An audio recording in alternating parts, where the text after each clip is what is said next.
Hello everyone, and welcome back to part 25 for build the Battleship YAMATO.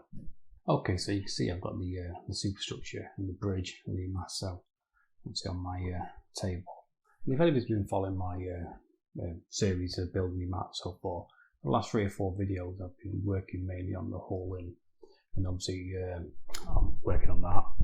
And obviously normally after each end of every video I used to finish off with like a little bit of section of the building the superstructure parts together. But I'm going towards a stage where I kind of like had to put all these sections together that were already built in previous steps. But I mean, obviously when I was looking at it off camera, I started to notice there's a lot of inaccuracies, and I knew that at some point there would have to be a lot of work done. So obviously when I started to work on this video, and I started to like add all these sections together, I realised that none of them were lining up whatsoever. They were, like somebody saw some gaps now, but obviously when you're on these half circles, some of them were like putting this top part onto this section.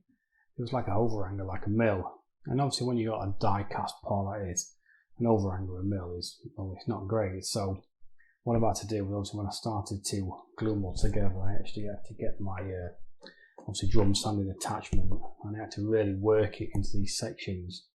I had to really take off quite a lot of material.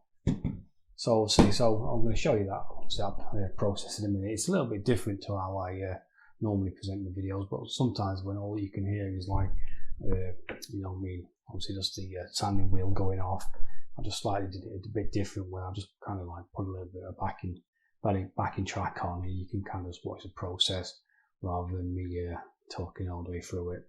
So anyway, hope you enjoyed the video, and I'll see you all again soon.